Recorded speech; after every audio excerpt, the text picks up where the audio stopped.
Good afternoon, good evening, and good morning from wherever you're joining us from today. My name's Sarah and I'm the Program and Event Manager at the Reactor in Sydney, Australia. Welcome to another Microsoft Reactor Sydney live stream event. Today I'd like to welcome back Joanna Inch. Hi, Jo. Hello. Joanna is a business-to-business digital marketer and best-selling author of the book Go to Market. She has dedicated 15 years to implementing digital growth strategies in the tech and SaaS space, with 10 years as a co-founder of her own digital marketing agency, Hat Media. This session today will be approximately 60 minutes with 10 minutes at the end for questions. However, do send us your questions throughout if we happen to finish a little bit earlier, and we'll be able to answer those questions throughout. This is also live on YouTube, as you can all see, so there will be an on-demand version of this available post-event straight away as well. So go check that out at our YouTube channel. We'll share that link with you as well. And you'll see at the bottom of the screen here, I've put in our Reactor check-in page. So just click on that Reactor AKS link and enter the event code, and you'll be able to get additional resources from today, including some that Jo has provided as well, which are links that she'll share on her last slide as well. And without further ado, I'll hand over to Jo to begin. So Jo, over to you. Thank you so much, Sarah, and welcome to everybody joining us today. I appreciate you giving me an hour of your time. You may have seen a few other marketing related or go-to-marketing related webinars from me in the past, mainly to do with lead generation, going to market. Today, I wanted to specifically focus on a new type of marketing that's kind of making headway in Australia at the moment. It's account-based marketing. And I say it's for scale-ups because if you're just starting out, and also if you're not in the B2B industry, probably not as relevant for you. However, if you do have a start on your marketing, then this is a really, really good next step. And I'll take you through the framework and some of the elements you can start to implement today after the webinar as well. Quick agenda, I'll take you through what it is exactly. I'm not sure how much you know about it already, so I'll just have one slide on that, as well as some of the benefits we're seeing across the board with ABM. And then I'll take you through implementing ABM as well, so the entire framework of what you need to do, as well as what's next after the webinar. Just a little bit about me before I begin. So as Sarah mentioned, I am the co-founder of Hat Media, which is a digital growth agency that serves B2B, mainly SaaS and tech clients. We're based here in Manly, although I am working from home today, so Allambie Heights at the moment. I had a book, Go to Market, that made it to the best seller list in 2021, I believe February it was. So that actually has a chapter dedicated to account-based marketing. So if you want to seek it out on Amazon, feel free to do so. And just a little bit more about some of the clients that we work with. So we actually implement ABM for a client called Navman Wireless. They're now called Teletrack Navman. We've helped Lenovo through content marketing and social selling generate 66 million in 12 months. And we've won some awards as well. So I think the frameworks and the strategies that I will share with you today, we've definitely seen success with them. So I hope that, at the very least, I can give you some great tools to use after the webinar for your own businesses. Quick introduction on ABM. Basically, it is a business-to-business marketing strategy because you are focusing on specific accounts.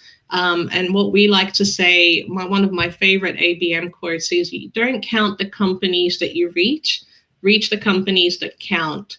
And you'll see when you compare traditional marketing to account-based marketing, you can see that the funnel actually flips. So with traditional marketing, when you're doing paid media or SEO or any kind of lead generation campaigns, what you find is that you spend most of your time, effort, and money on attracting new leads.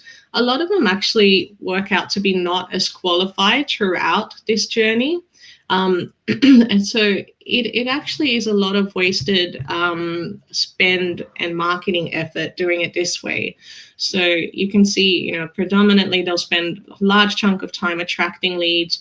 Then they'll start to personalize and engage through lead nurturing campaigns. And only at the very bottom do they start to score the leads and see who's actually qualified to become a customer. So it's a lot longer process when you compare it to account-based marketing, where you start off really quickly just identifying the exact accounts that you want to be your customers.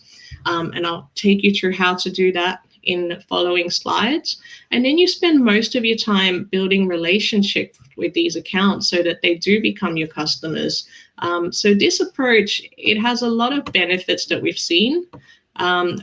These are the ones that I've just included here. So basically, aside from reducing your advertising spend, because you now have a much smaller niche and focus, so you're not spending lots of media budgets, trying to capture a wide range of leads, you're actually just advertising to your specific target accounts.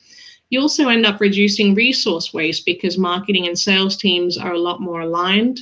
They communicate better with each other and they specifically discuss these accounts.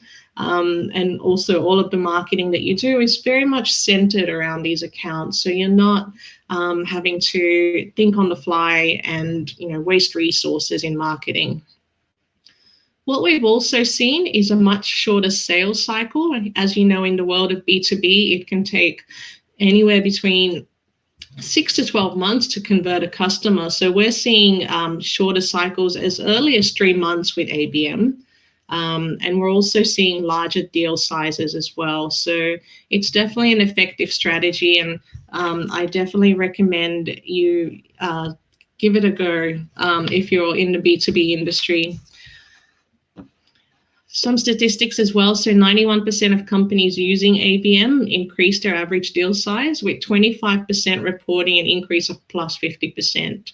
So if done effectively, it can actually work incredibly well for you.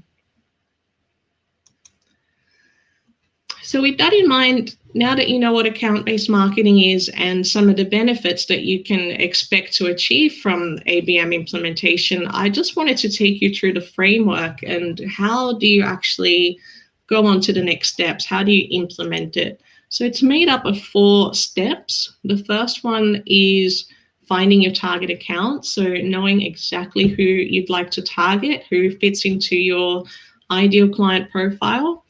Once you've done that, the next step really is then to drive engagement. So what you want to do is spend time learning about your target accounts and then creating and personalizing content specifically to them.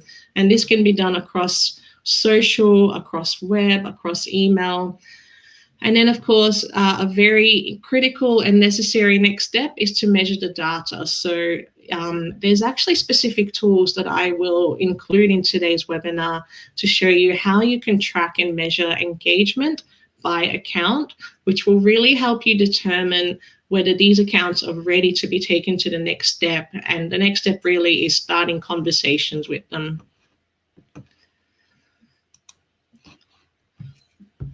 So when it comes to identifying your target accounts, I think with ABM, one thing you can expect is that when you start to create these target accounts, they're not necessarily small businesses or even medium-sized businesses. They're actually quite large accounts, enterprise-level accounts. We call them the whales. I think, just generating one of these types of customers is really effective for the business. The only thing to note that with these specific accounts is usually there's about 7 to 10 people that you would need to influence in this account in order to convert that into a customer. So really this is going to be a lot more effective for B2B companies that are looking to attract enterprise level accounts. And what you'd want to do is look at all the stakeholders, so the entire buying committee, and I'll take you through how to find them specifically. And what you want them to do is engage with your brand. So some questions you can just start to ask yourself to determine your ideal client profile is, what size company are you looking to attract? What are the industries as well? What do you know about the number of companies at that size in your industry? Also, what do you know about your competitors in this specific space? So it's important to do some competitor analysis as well. And you can also identify leads among your target accounts that can serve as your entry into their organization. Here's a really easy and free way to identify your target accounts. I will mention some tools that you do need to pay for, but this one's actually free to do. So we call this the Spiderweb Effect of finding your target accounts. So what you'd want to do is, once you've answered the questions in the previous slide and you've identified maybe even just 5 to 10 accounts or companies that you would like to work with, what you do is you pop them into Google, and you'll notice a little feature on middle right-hand side that's called People Also Search For. So here's where you identify different companies. So in my example here, I actually searched for Lenovo, who's a client of ours. So I can see some of the related businesses that also pop up that could be, same size, same industry, that could work well for us. So, oops, sorry about that. So there's Dell, Acer, HP. So you'll see some of the companies that start to appear, and that's how you build out your target list. You put down the ones that you'd like to work with. What you can also do is click on their LinkedIn profiles, which is also a feature available in Google, just to have a look at on LinkedIn, people also viewed, which is another feature that allows you to have a look at some of the other related companies that you could create and add to your target account list. So here's another example. This is probably a better example for me because in my industry, working with Lenovo, I probably wouldn't be able to work with Dell or HP because it would be a conflict of interest. However, I can certainly work with Microsoft, IBM, or Samsung. So it really depends on your industry and your business, but these are the two really easy and effective ways to find your target accounts. And keep going with this kind of spiderweb search until you hit a number that makes sense for your business. We usually recommend starting with anywhere from minimum of 30 up to 100, because then that helps you build out a really good list of accounts that you now want to target, and you now want to dedicate all the sales and marketing resources to these specific accounts. Once you've found your target accounts, the next step really is finding who are the decision makers in these accounts, who are the people that you need to influence, build a relationship with, in order to turn this account into your customer. So there's a little tool in Sales Navigator. If you have LinkedIn Sales Navigator, simply make your way there. There's a little feature here called Accounts List. So I've just specifically searched for Lenovo, and what you'll see when you do that is there's a little at the bottom here, it says all of the employees, but then it has the decision makers as well. So this is what you'd want to click on to discover who are the decision makers, stakeholders, and the key people that you need to be connecting with and you need to be researching. Now, this account specifically is quite big, so I definitely don't want to be connecting with over 3,000 people. So once I've clicked on that, you can actually start to filter it a little bit more. So as an example, I probably want to just target anybody based in Australia. I think also I'd want to target based on seniority level. Maybe I just want to target people in the marketing and sales departments as well. So not necessarily the CEO or the COO. So really, depending on your business and who your ideal client profile, you can start to filter these so that you get the exact people that you need up on your list. And then what you can also have a look at in Sales Navigator, which is quite a great feature, it's super critical, is people that were mentioned in the news in the past 30 days, but also people that posted on LinkedIn in the past 30 days. I think this is important because it helps you craft the next step of your ABM strategy, which is learning more about your accounts, what type of content they share, they engage with, and they're interested in, because that's how you're going to reach them. The next step really is listening to them, finding out what they're engaging with on LinkedIn and other social platforms, and then creating content around that that's also relevant to your business, because that's really the best way that you're going to get their attention, and you're going to be make a memorable impression on them as well, and build a relationship, which is basically what this is all about. You're building a relationship with the key stakeholders in the accounts that you'd want. So once you have your target accounts and you know the exact key stakeholders that you need to be influencing, the next step is to listen to these target accounts. So this is where you want to discover as much about them as possible. You want to know what their pain points are, what they're liking on social. So some of the tools, excuse me, some of the tools that you can use to do this. 4 of my favorites personally: HubSpot, LinkedIn, Falcon, and also BuzzSumo. So what you want to start creating is profiles around what are they engaging with, and basically how you're going to communicate with them to make an impression. With HubSpot, it's actually a great tool for startups. They do offer fantastic incentives for startups. So if you don't have the HubSpot for startups tools, do reach out to me. I'll help you get them. But basically, this is one feature of HubSpot that allows you to listen to your contacts. So as you build out your CRM full of contacts and target accounts in HubSpot, you can also start to track their engagement with you and with other content on social. So not only can you schedule posts, you can also track interactions and conversations by target accounts as well. You see a little tool here. So this is just one of my posts on LinkedIn. So I can see conversations and interactions as a result of that. LinkedIn is another great one. So Jane, she's actually a client of mine. So I've just used her as an example. But basically, if you can go into your the key stakeholders' LinkedIn profiles and have a look at what content they're engaging with. There's a little tool just underneath their profile picture and their description that allows you to see their activity on LinkedIn. So just from that feature, absolutely free to use, you can actually see what content Jane is posting, but also what is she liking, commenting on, engaging with. So this really allows you to then craft and hyper-personalize content that you'd want to be sending to Jane that you know she's absolutely going to engage with, because that's what history shows. Falcon is another good tool to use.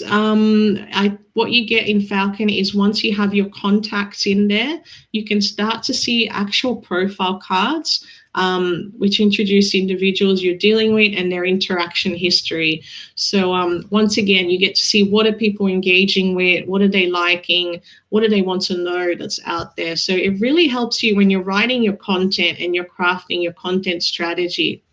It really helps you create it in a much more hyper-personalized way so that you can really resonate with these target accounts and you can capture them easier and engage with them, build that relationship.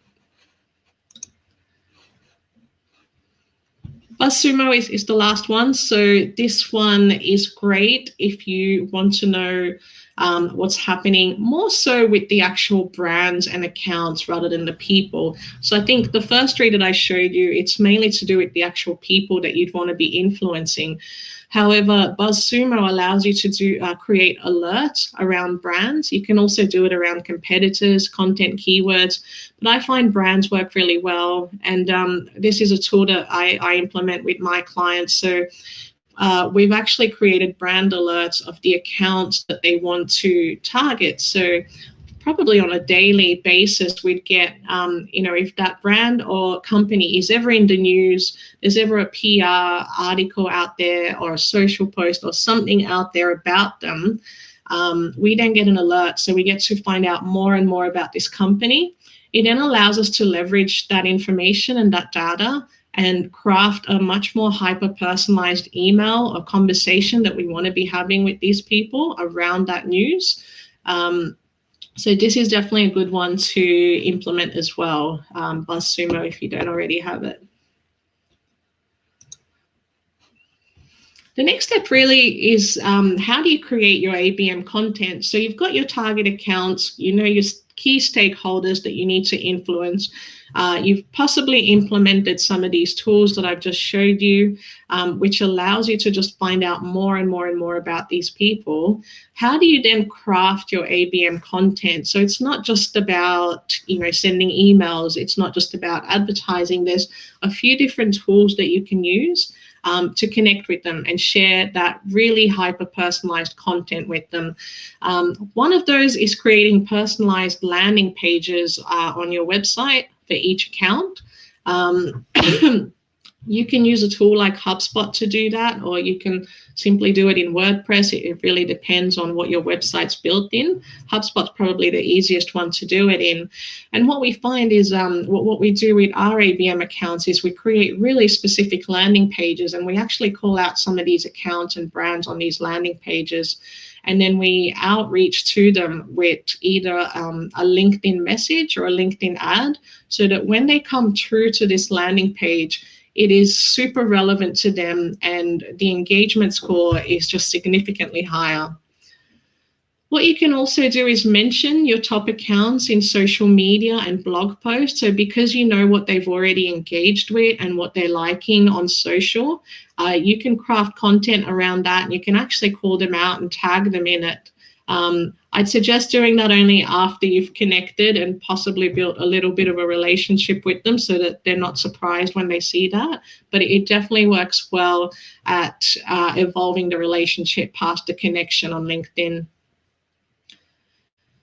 You can also use free tools targeted to your selected decision makers. Certainly you can use retargeting tools as well. So if you use a platform like LinkedIn ads as an example, or even Facebook ads, as you know, you can put in your target accounts into your targeting. So all of the ads that you're running are specifically going to these target accounts. So at the very first instance, what you want to do is put your list of 100 accounts with 7 to 10 decision makers as your audience that you'd want to target across your pay-per-click channels. And then what you want to do is retarget only the ones that are starting to engage with your content. And this has a few benefits. It allows you to target, specific engaged accounts. So once again, you're not wasting resources, time, and effort, but also because your audience size is so much smaller, you're actually not spending that much money on paid media. We've seen good results for as little as $500 a month on LinkedIn with some of these campaigns, just because the account size is not in the tens of thousands. It's more like 3,000, but you're getting a really relevant message out to the right people. And then, of course, emails, which is quite important. So you definitely want to hit them through a few different touch points. So advertising on LinkedIn or even organic social is one. Outreaching to them on LinkedIn is a second. Crafting the landing pages, but then also via email. And you'll notice that these different accounts, they actually have different ways that they prefer to interact with you.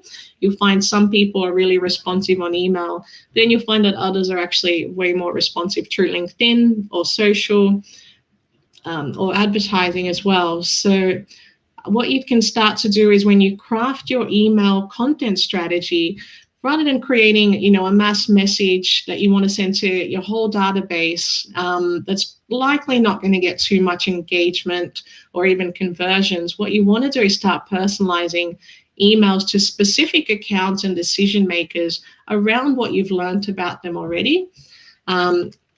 You can then use your reporting tools to find out what have they engaged with, what type of content. So this really helps you craft the next email that you'd like to send to them as well.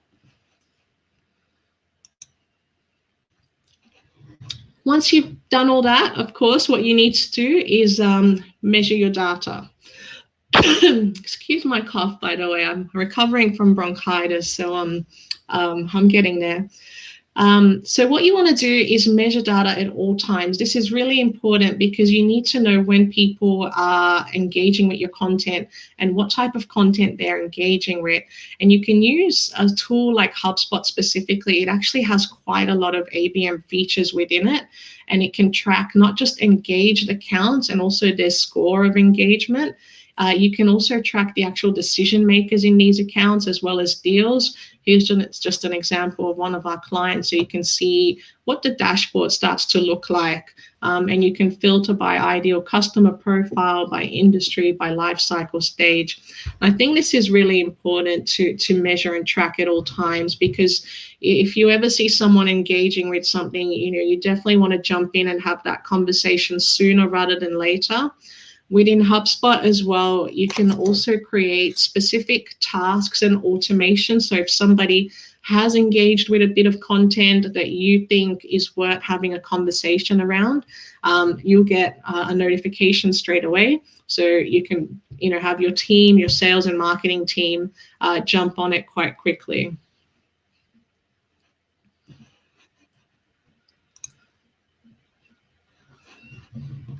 Oh, I think we got through this quite quickly, actually. So I think what I'd like to do next is just introduce you to some more resources around next steps for ABM. So obviously, if you like what you've heard today and you think this is going to be relevant to your business and you'd like to give ABM, a try and implement some strategies around it, I think what I've given you is a very basic overview of how to start creating some of those frameworks.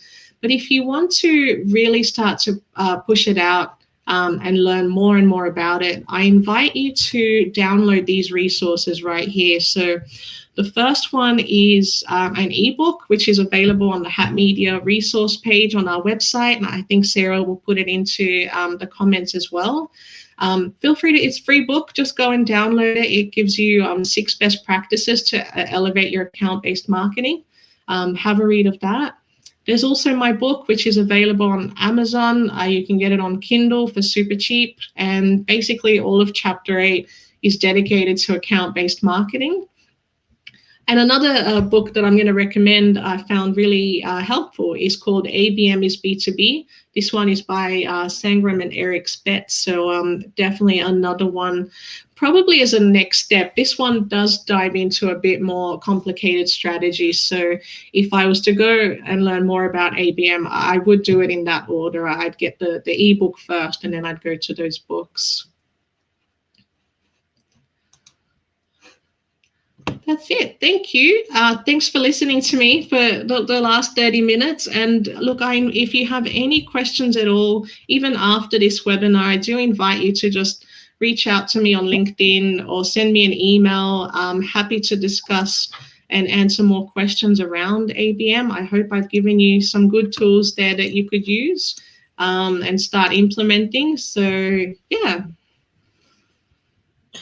Great, thanks, Joe. Appreciate that. So I'll just put back on the screen the link to that check-in page where Joe mentioned those resources and that free book are sitting. So just click on that AKA link and then just enter in that event code, and those will be waiting there for you.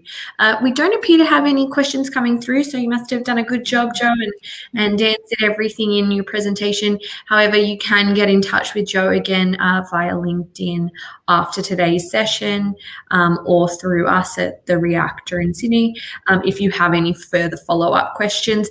And if there's anything that you need to refer back to for today, you can watch it on the on-demand version, which will be on YouTube straight after this, and the link to our YouTube channel, which I'm sure you've all found because you're watching it on this, but is also in that check-in link. So thank you again, Joe, so much for presenting, and we look forward to having you back again, hopefully in person again soon as well. And thank you to everyone else for joining us today. Have a good rest of your afternoon, morning, or evening, wherever you tuned in from. Thanks, Joe. Thank you so much, Sarah. Bye, everybody.